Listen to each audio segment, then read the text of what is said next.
So the next session will be about running and maintaining a low maintenance web application. So yeah, what does that even mean? So what I want to show here is kind of the journey from an idea of having a supporting web application for a conference up until the implementation and also running it in production. So we basically go through the whole life cycle with always keeping in mind that the team around this was super small. Like most of it was just by myself. And I also had other day-to-day tasks. So this was kind of a side project. So the goal here today is I just want to show how to build, run, and maintain a modern Java web app. So we will talk about different parts within the Java web app, how they work, but also how deployment looks like. And I already mentioned here with minimal resources and on Kubernetes, because that was what was available. I will kind of outline all the different steps there. And the first thing I want to say, this is not going to be the super advanced talk of how to get this one single feature in a Kubernetes cluster. It's really more of I started with nothing and I ended up with a downtime-free rollout process if I needed to. And I want to go through the steps I basically passed, what kind of obstacles were there, Java session sharing, things like that. And yeah, basically the perspective as a developer writing code with the ability to use existing infrastructure like a Kubernetes cluster without having to maintain any of those. So yeah, I'm Alex. I'm a developer and advocate at Firebolt. Firebolt is a distributed cloud data warehouse, but the whole talk is basically about my previous employer at Elastic, where we have this community conference that we basically ran as a team. So the whole infrastructure here is also all part of Elastic, not Firebolt.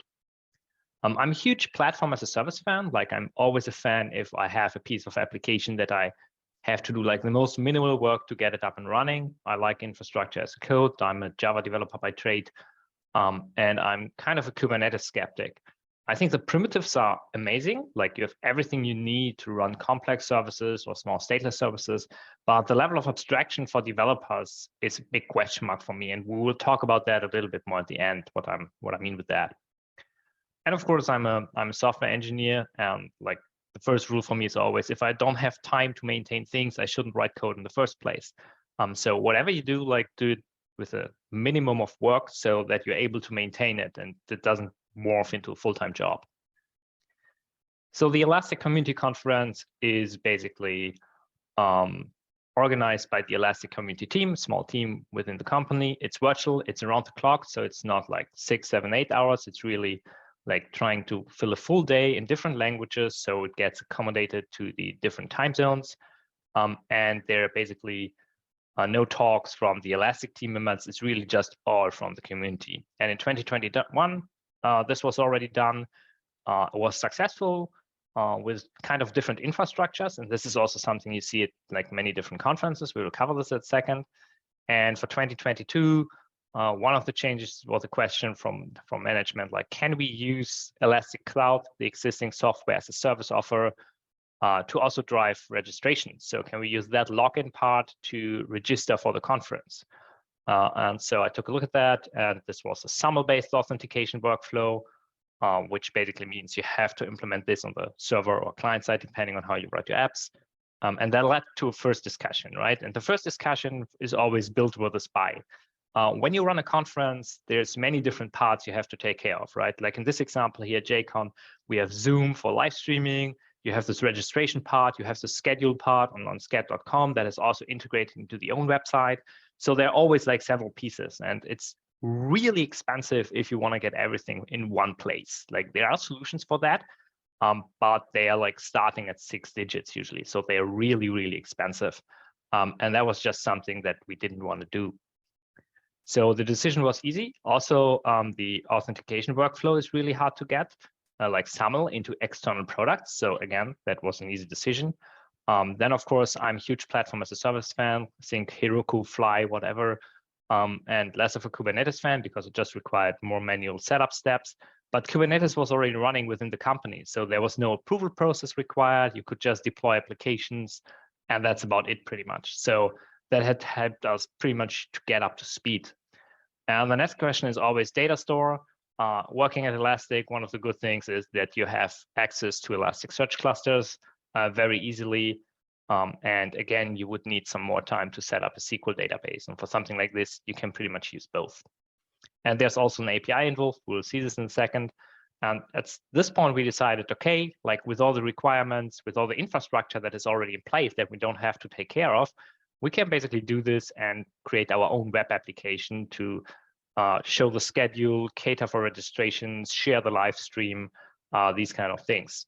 And this also forces us as developers, advocates, however you name it, to kind of use your own technologies in production. It's always also when you're a developer of a product, you don't use it in production, you just write the code that others run.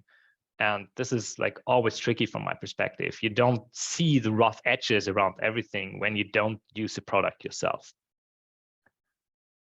So what was part of the feature set? The first part was the login part.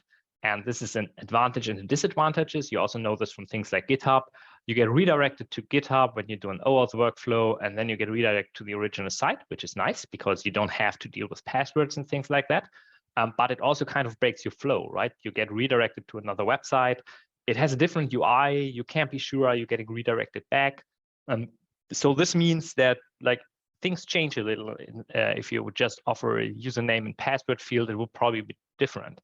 And that's just something to keep in mind when you use this external login. From a security perspective, like for me as a developer, this is amazing, right? Because I don't have to store usernames or passwords. Everything else is outsourced. And this is really, really nice. Also, like if you need some sort of InfoSec approval within your company, this will simplify things a lot. The next part we want to implement was a schedule. Schedule is basically, you see which talks are when, you can filter a little. One very important part to me was that everything that you can do here, including the filtering, is always available as a URL that you can share, right? Also the talks, each talk is supposed to have their own link. Each speaker is supposed to have their own static link. You don't want to have the single page applications where you can't link to one of those entities. And one more thing that was important to me, because that was one of the things I always missed when running virtual conferences, is proper feedback, right? Like just having like those 5 hearts like at the top is not proper feedback, because if you get 4 out of 5 hearts as a speaker, you never know like what was the last heart I could improve on. This is something I really didn't like. And in many in-person conferences, you have the small stickers you can put on different parts of a wall, and based on that, the speaker sees like, is the demo bad? Is the talk bad? Is something lacking? And that was something I really liked, so I kind of rebuilt that as a virtual part. The architecture of the app itself was super simple. Basically, there's a Java app. You can see the elasticsearch-app here that talks to Elasticsearch. Elasticsearch contained all the registrations or the ratings of talks. There's a front end, which is just rendered HTML. This was not a single page app with JavaScript. It was completely without JavaScript. I'll talk about that in a second. And that talked to sessionize.com to retrieve the images of the speakers, for example. The 54 other resources are CSS files and the like. And the Elasticsearch app also talks to sessionize.com because it continuously retrieves the session data from Sessionize and updates its own model, which is in memory every 10 minutes. So when a talk gets accepted, when a talk gets rejected, when the speaker rejects a talk, that would immediately be reflected in the schedule. And that was really good. We didn't have to store anything because the API of Sessionize provides everything. So what is important for building, running, and maintaining an app? And one important part is that we wanted to run this by ourselves, right? You don't want to be dependent on other teams if you're on a tight schedule. And from the first prototype of the app until the conference was running, it was about 2 months. So we kind of tried to be, like on time. And that meant you try to remove dependencies in order to be able to move fast.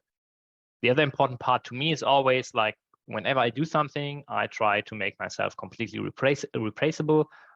So if something happens, people can just go on and continue. So the collective ownership within the team is important. Of course, like you write software, it should be well tested. And the next part is the modern Java web application. The first choice usually nowadays is something like Spring Boot, Quarkus, Micronaut as a framework. I picked Javelin. I'm a big fan of that. Javelin is basically a Jetty-based web framework written in Kotlin, only a few thousand lines of code, I think even less, like 2,000 or 3,000. And the interesting part for Javelin is it's completely annotation and reflection free, and that makes it really nice to debug. Also, startup times are rather fast. You could create GraalVM binaries out of that if you want.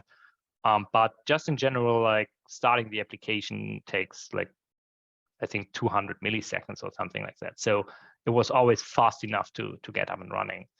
And the other part you can obviously pick when you run such an application is the whole stack around it. So we could go with the latest Java version. I could go with the latest garbage collector. ZGC was released at that time, so I really wanted to try it out to see if it has any effects. And the kind of hidden champion here in terms of the Java web application is Pack4j. Pack4j is quite an unknown library, but it's basically an authentication and authorization library for a ton of Java web applications that are not Spring or Spring Boot, because Spring has Spring Security, which is really, really great. I also use that for another internal application for SAML-based authflow. But also Pack4j is really nice. And I think it has really a ton of Java web applications that are not so much well known where it has support for. So it's been for quite some years here. It looks rather battle tested, and I can super highly recommend it, but it's just rarely met because most web applications nowadays are Spring Boot, and I think Quarkus and Micronaut also come with their own libraries for that. And the other big part is the front-end part. So I have pretty much the UI skills of a 3-year-old. So I can't do a lot around that. I can like get a little bit of CSS and render it out and set the proper classes, but that's about it. But the one thing I didn't want to do is write another SPA in the front. So that you have two applications, one in the front and one in the back end. So what I did instead is I used HTMX and HyperScript, and we will get to that, but that pretty much eliminates the need of writing JavaScript if you just want to replace a part of your web page. I have an example later on. And again, testing your own software is a good thing. So there was a new Elasticsearch Java client that I could provide feedback on, and all the monitoring was used with Elastic Infrastructure as well. So the last part is the minimal resources part from the introduction. What was important to me?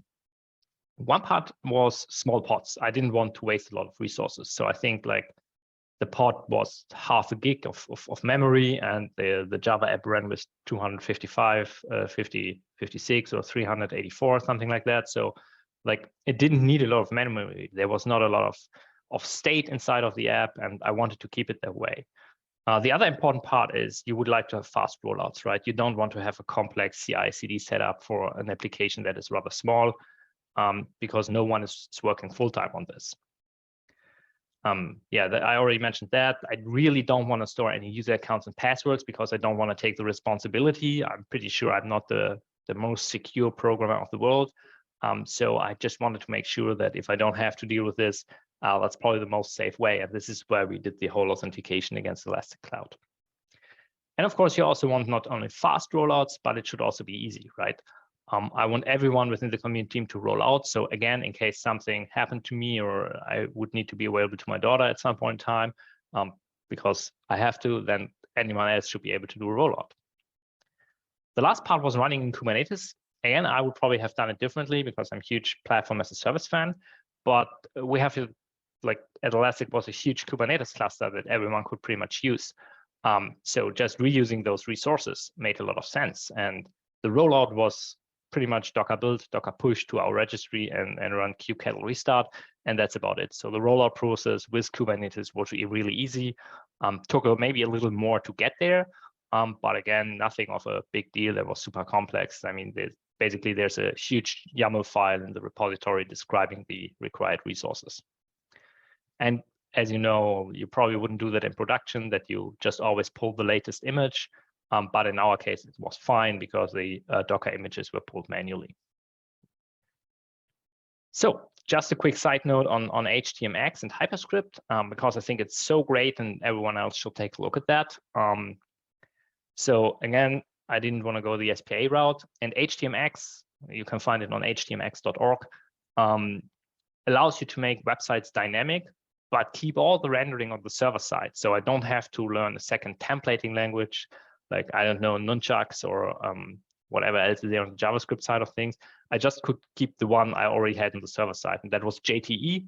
JTE is a pretty fast templating language that can also pre-compile the templates, which is good if you want to do a rollout and put this in the Docker image directly, so you don't have waiting times when the app starts up. And there's a companion to HTMX, which is Hyperscript, which is a small descriptive language for events. And if you know maybe Hotwire or Turbo, Hotwire is used in modern Rails applications. The idea is pretty much the same, allowing you to only replace parts of the page without the need of writing a ton of JavaScript. And you basically enrich an HTML tag with certain tags. So the way it looks like is pretty much like this. So this is the JTE template. This is the parameter that gets passed to the template, the session ID. And you can see here the HX tags. And that one shows that I can poll the session for this session ID with the rating, and then 1, 2, 3, 4, 5. So basically we have 5 hearts next to each other, and depending on which one is clicked, this snippet within the whole HTML is reloaded and shown again, because the right way would be to have like the hearts that are marked. If you select 4 hearts, then you have like 4 filled hearts and 1 empty heart, so you can immediately see how your rating looked like. And this is pretty much it, right? You swap this whole ID, the rating session ID, render this part on the server side and only this part, return it back to the client, and the client automatically replaces it. And this is all you have to do. You just have to specify the right HX tags in order to run HTMX parts here. And this is really easy. I didn't write any JavaScript, but I'm still able to dynamically update my website. And that made a huge change for me with my mediocre JavaScript experience or TypeScript experience there. So going a little bit further on the server side of things, we had to decide how to roll out the app. We put Kubernetes, and the next story is always secrets, right? You have secrets to connect to Sessionize, you have secrets to connect to the Elasticsearch cluster. And luckily, within the Kubernetes setup, Elastic back then, there was Vault running. And yeah, I can just like, don't have enough praise for Vault. Like if you need to store passwords, just use Vault and be happy with it. It's really a great tool. I'm super happy that we used it because it was really quick and easy to get up and running. So basically for each environment variable that was read from Vault, you had to create a mapping within the Kubernetes file. And I think it was 6 or 7 variables. So it was quite a few lines, but the idea here is pretty clear. You extract or you get the password, it gets set as an environment variable when the container starts, and you access it via an environment variable. And that was a really easy setup and smooth, and allowed us to get up and running rather quick while still storing the secrets in a safe way. And this is pretty much how you write this. So you can see here that's the namespace that can contain the Elasticsearch password, the user, the URL, so arbitrary keys and values. And each user either has permissions to write or read those or does not have them. And that's about it. And Vault is really nice. High recommendation on my side. So the big part, which we spent some time with, was providing for rollouts without downtime, because I think this is the most important part, right? Imagine the conference is running, you find like this one thing where an exception is thrown, you need to fix it immediately, and you take down the whole app with like a couple hundred visitors on the website that can't access anything. Like that's the worst case. That's the one thing you never want to happen. Luckily, again, like Kubernetes has perfectly fine support for that. You just configure the number of replicas, you just configure the update strategy. So if you have a new image that you basically like have two systems running, the first one is replaced, then the second one is started, and the old one is removed, so that you kind of replace each of the pods. So that is all built in. So from a Kubernetes perspective, this was just up and running and ready. However, applications are a different beast, right? So the whole idea of just starting more pods and everything works is not so easy. And one of the main reasons for that is the Java application. So Javelin follows the servlet specification, and also the requests are distributed via round robin. And Javelin has a notion of sessions, like every HTTP servlet in the Java world. And a session is basically a session cookie that you get. It's usually called JSessionID if you take a look in Chrome tools. And it's basically mapping the session ID to a map on the server side that can contain arbitrary data. For example, the logged in user or the CSRF token when you send a post request is usually part of that HTTP session. And that is stored on the server side. So just consider it a hash map if you want, where you can store arbitrary data linked to a session. So you already see here, by default, requests are distributed via round robin, which means like if you have two replicas, one has the session info, the other doesn't, and then creates it. But this means the sessions are running out of sync. And yeah, this is the way how you would access the logged in user on the server side. And there's one problem with this. First, it's round robin, so the sessions are not in sync. Second, if you shut down an instance, the sessions are gone. So even if we had two replicas and we didn't have this round robin sessions, but we had session fixation, how it's called, that the same session always gets redirected to the same pod, it would still mean you shut down the pod and half of your users, or depending on how many pods you're running, are suddenly without a session, and that's not an option. So yeah, what do? Of course, like we had Elasticsearch up and running, so I figured out like why not store the sessions in Elasticsearch. Again, that's probably not the best store to the best way to store sessions. I'll talk about that in a second because of additional CPU load. But this was not a high volume website, right? I was thinking of maybe a couple of hundred parallel users that even if they're logged in onto the site will not send a request all the time. So I was not really worried about load. So my idea was, okay, let's write a session handler that stores sessions in Elasticsearch. And the basic idea of how this works is you take the HTTP session object, you serialize it, and basically this session, the serialized session, is written to Elasticsearch. Once the request is finished, when a new request comes in, the session is looked up again, put into the HTTP session, and that's it. And I thought it was a smart idea, so I was patting myself on the shoulder, deployed this, went to lunch, and figured out what happens.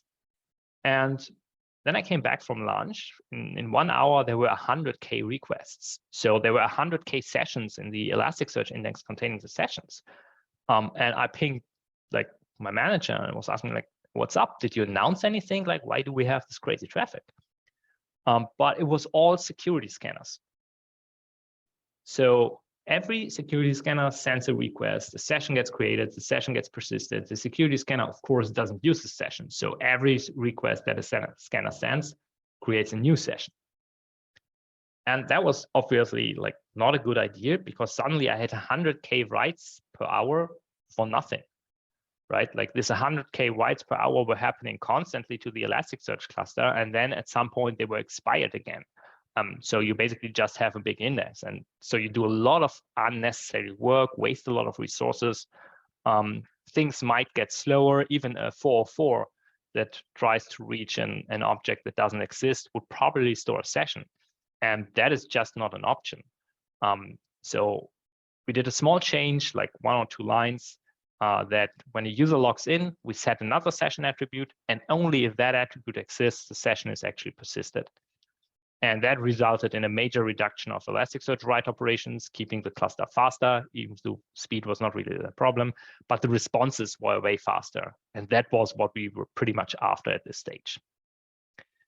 So why did we have 100K requests per hour despite not announcing everything? And I was thinking about that, took a look at the YAML configuration for the app, and like the answer is this. So the TLS certificate for this was created via Let's Encrypt. And Let's Encrypt kind of creates a constant log of certificates created. So there's a certificate stream if you want, and there's a couple of projects in the internet that expose this as a WebSocket stream. So if you need a lot of data fast, that's a really good way of getting it.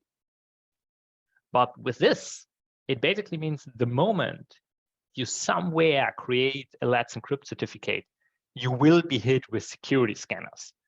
So you can't just put an app on the internet. The first thing you have to make is make it secure, close it out, or reduce access or whatever. But this was something I learned really fast, and I was sure that this would happen. But the amount of traffic with about 30 requests per second was something that actually blew me away. I was not expecting that. And this is probably the biggest thing that I was not expecting. So despite all the real traffic we had We just had to deal with 30 requests per second as a baseline of traffic, hitting very likely URLs that didn't exist, like PHP security scanners or what. Like those security scanners, they're not smart. They're really just sending requests all day long. And yeah, that was something I didn't think about, and will probably do very differently from the beginning. Also, like securing the endpoint. I was just deploying the app when it was already secure enough, but from now on, I will make it extra sure to take a look, like, is this app as secure the moment I need to create the Let's Encrypt certificate? The other part is making sure, like when you wanted to have this rolling upgrade, that basically every pod gets started, and if it's ready, the old pod gets removed, and you do this until all of your replicas are replaced. You have to add probes to Kubernetes so that Kubernetes can decide, like, oh yeah, this pod is alive, and oh yeah, this pod is started up. And the readiness probe basically means when this is successful, so when we hit the monitoring health endpoint, then we know the node or the app has started, and the other is to check if it's alive. Those could be two different URLs. In our case, it was not. So the moment we could retrieve data from this endpoint, we knew that the app was up and running. And with that, it was really easy to do this running upgrade, because all you had to do was kubectl restart. Then the next part was setting up the memory, which you basically need to do on two sides if you want to be really sure. First, you have to set the limitations on Kubernetes, but the other part is also setting this as part of the JVM options if you start your JVM. And you can omit that. Then sometimes the JVM is doing its sizing automatically, but that also means if you change your memory, it might change to values that you don't expect. So I'm a big fan of always setting this. You never set the memory of the whole pod, because you need things like native memory to opening and closing sockets. Maybe you do something else that's not mentioned, but so you set it to a pod. And the other important option for me was using ZGC, which is one of the newer garbage collectors that are supposed to basically have no wait times or no stop the world phases that are longer than 1 millisecond. And that sounded like a good thing to me. So the other part that you can do is the Gradle has a fantastic application plugin that allows you to create a shell script that you can run where those options are already set. So no matter if I start this shell script in my Docker container or at my local development workstation, the objects that are set in production or configured in production are also used.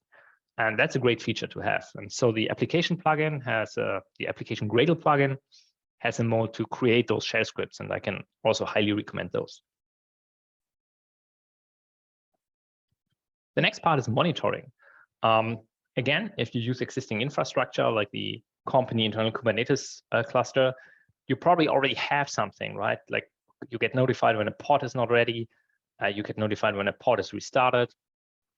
That would also allow you to take a look at log files and see what's actually up and running there. So again, I can highly recommend to make sure that this kind of monitoring exists, right? You really want to know when there's a pod that is not ready or that is in its crash loop backup phase, because it always keeps restarting. Maybe there's a file you can't read in the container or anything like that.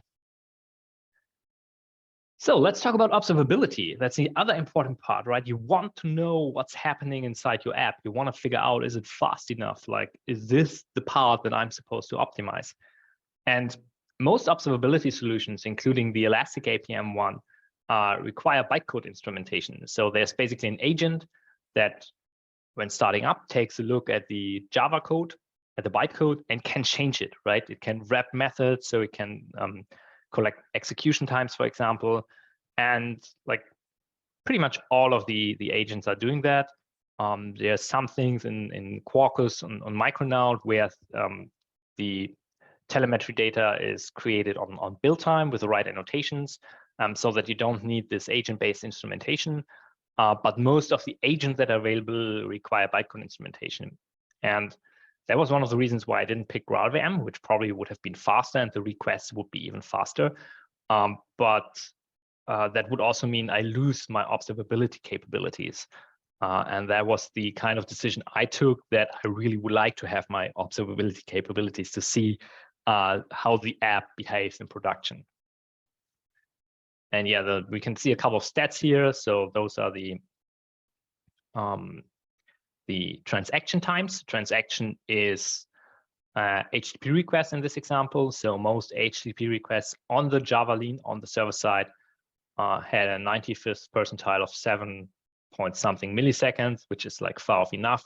You can also see here it's so fast because most of the tasks that were done were checking out the sessions or taking a look at the speakers, and all of this was served from memory, right? The sessionized data was represented in memory data structure, so it's really easy and fast to render out. Again, like if you use observability, make sure your data makes sense. You can see here we have a get schedule that's actually way faster, way slower than what you saw earlier. And it's definitely not in the 95th percentile. And you can see here that the get schedule was actually really fast with 25 or okayish. Retrieving the session from Elasticsearch was run, and the session didn't exist. This is why it's marked as a failure, because this returned an HTTP 4.4. And the rendering took like 2.5 milliseconds, so it was fast again. But like you can't see what happened to the last almost 70 milliseconds over here, right? And this means like this is not a good this is not a good graph to see what happens here. And I only had this kind of trace once, like in millions of requests, which was probably okay. But again, like you take a look at the observability data and you're like, oh, there's something missing, and you don't know what. So sometimes this whole observability doesn't tell all the story. If this would happen with every third or second request, I would be worried. Like in this example, I absolutely wasn't, because usually like the main time was retrieving session data, which didn't happen too often because most of the time users weren't logged in. And then we ended up with the 7 milliseconds that we've been running. And again, this is a story about optimizations and where it's useful or not, because you can see here the blue part, which is, right, if you look very closely, this one, that's the server-side part, right? And you can see here, like, the whole rendering, the whole scheduling, like this one took 5.5 milliseconds. So it was really fast. I had ideas. I could have sped this up like twice or thrice easily by properly using caching. And maybe caching even the byte array that is about to be serialized over the wire. So there would be enough ways to do that. But like, if you take a look how long it takes to render this whole site, like there's absolutely no need to do anything like that. And this is also why I was so keen to add the proper monitoring to the HTML code, because this allowed us to see, okay, we probably need to like reduce the size of this CSS file. I think it was like a couple of 100 kilobytes, and we only needed a couple of classes out of that. So like figuring out where your bottlenecks are is probably very different depending how you look at it. And this here made pretty clear that we definitely have to improve the rendering on the client side. Also, the scheduler renders all the images of the speakers and download them once the page loads, instead of like when going into the viewport. And those are all things you can change, and suddenly the page load times increase dramatically or improve dramatically. And we only saw this because we added the proper monitoring from the beginning instead of doing this at the end or shortly before going live. So what's to take care of debugging when you go into production? I think the hardest part here is that the log files were not on the same instance. And now it's the first time that it's a disadvantage that you reuse other people's infrastructure, which you do all the time, right? When you run a Kubernetes, when you run on AWS Kubernetes infra or GCP, it's exactly the same. But in this concrete example, it meant that the logs were somewhere else compared to the observability data. And that added some friction at that point, because you had to go to 2 different locations, something you really don't want to do. And yeah, we could have solved this with some Kubernetes configuration change. And if this was a bigger application, I probably would have done it. In our case, I was just living with the tedious part. And there was no component that probably just took the logs that were written to standard out and shipped it over to our Elasticsearch cluster.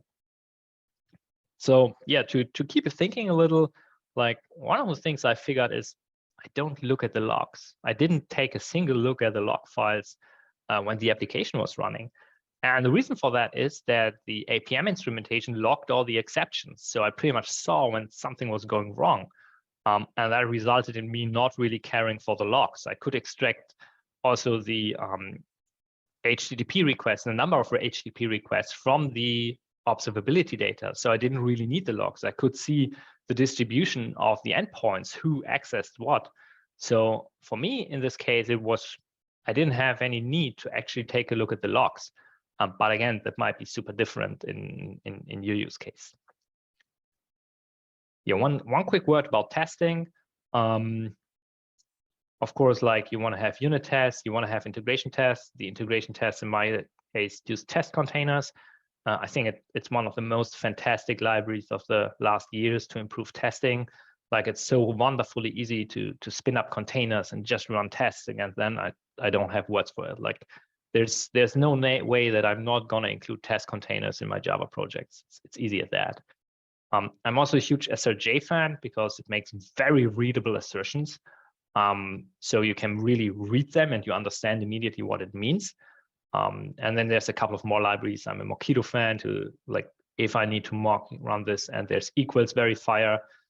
Equals verifier is really just what it does. It makes sure that the equals, the hash code methods, are adhering to the contract that they're supposed to do. So I don't have to be worried that if I add a field or a setter or getter to a POJO that everything breaks. I just have this test here, and then I'm good from there. I think one of those here is a record, which like shouldn't need to be tested because records obviously have the right methods up and running. Then this is using Mockito. Again, I'm basically just ensuring that I don't accidentally write data to Elasticsearch when a user is not logged in. And this is the integration test using test containers. It has a dedicated tag, and based on the tag, I'm basically having another method in my Gradle build to run the slow tests called integration tests, I think. So this way, I could first run the fast unit test and then the slow integration test, and if they pass, I would be rolling out. So this example is an interesting one because the user entity is the logged in user. And if you don't implement the serializable interface, then it doesn't get written into the session when you try to persist it. So at some point, I was wondering why my session data is not persisted. And that was one of the reasons to basically add this test to make really sure, like I have a user, I store it in my session store, and it's really stored in Elasticsearch. So what is missing? First and foremost, like we cheated a little with the app because everything that was complex and stateful, like a data store, was not part of the application, right? We just say, okay, we run this at Elastic Cloud as a service, so we don't have to deal with this. And I think that's a fantastic trick on the one hand, but it of course makes it much easier to run things on your side. Automatic rollouts was something I just didn't implement because I didn't think it's really necessary. Setup as a code is something I didn't do, which like argues me till today. So whenever I set up a new project, I usually not use Terraform to properly spin it up and also get it in production. Like the Terraform provider for Elastic Cloud was not so far back then, but it is now. But this is something that is missing. And now you have this one cluster running all by itself instead that it's kind of linked to this application. Yeah, also like I learned that APM tooling is tricky. I tested a few things. I also tested competitors back then. And the whole part here is that sometimes it's really hard because everyone treats you to treat pods like cattle and they can die. But if you have 10 pods and only one of them has a memory leak or increased memory, it's sometimes really hard to figure out the right pod.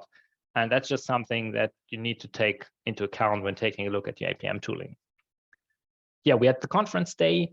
There was an exception thrown, which I fixed before the main traffic rolled in. The 12 hours of the conference or 24 were fine. We had like a couple of million requests with a good status code. So that was all, like there was no load on the system basically. The other part is we can create a lot of dashboards out of this. Like we had dashboards for the registration. You can see here when certain newsletters were sent out, they resulted in a higher peak.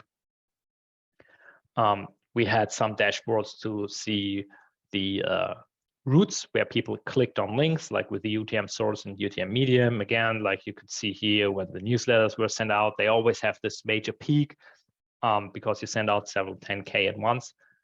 And yeah, in terms of agility, I was really happy because like when Log4Shell appeared, I got a Slack notification from a colleague in the morning, hey, you have an app running, can you take a look?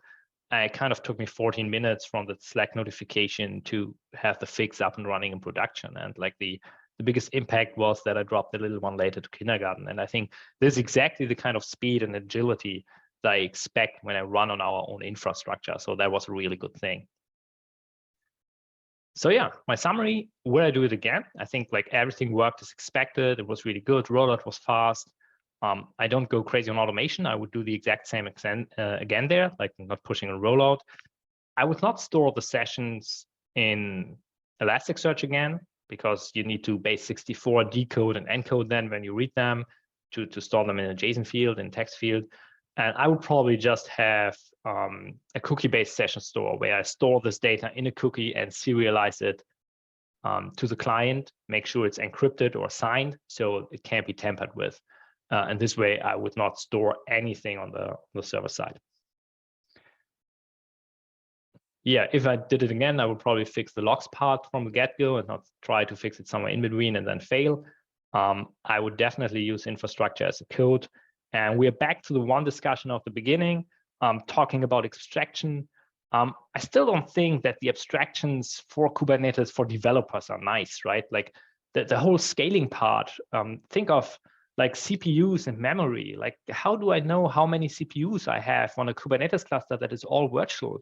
Like, I'd have no idea like to what speed that maps, right? So we probably need more primitives to sell like, look, the system is saturated. It has this many requests per second, or the thread pool has been filled for 10 minutes.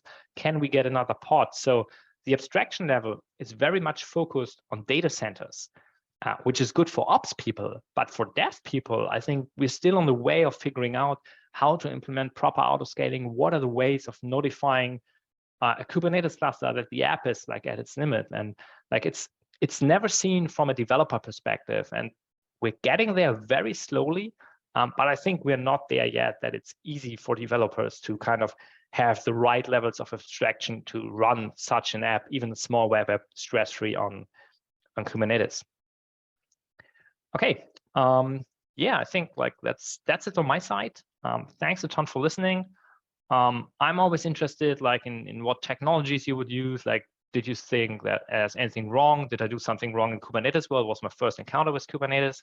So please talk to me. Feel free to drop me an email or ping me on Twitter. And with that said, I'm going to take a look if there are any questions and stop sharing.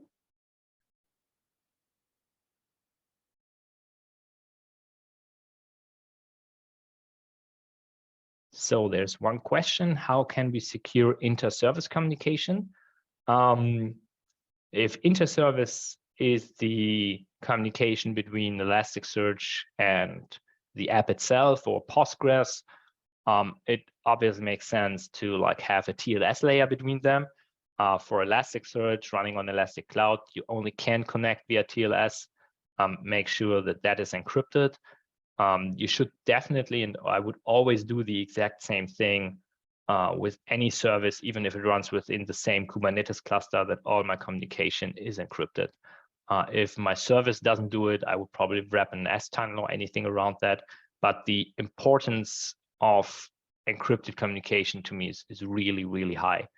I think that's a absolute given from my perspective. So yeah, are there further questions? If so, just put them in the chat. If not, feel free to ping me.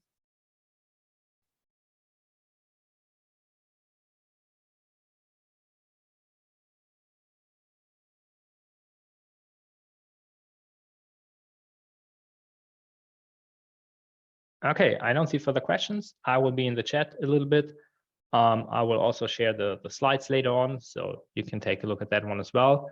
That's it. Thanks a lot for having me, and enjoy the rest of the conference as well as the workshop day tomorrow. See you.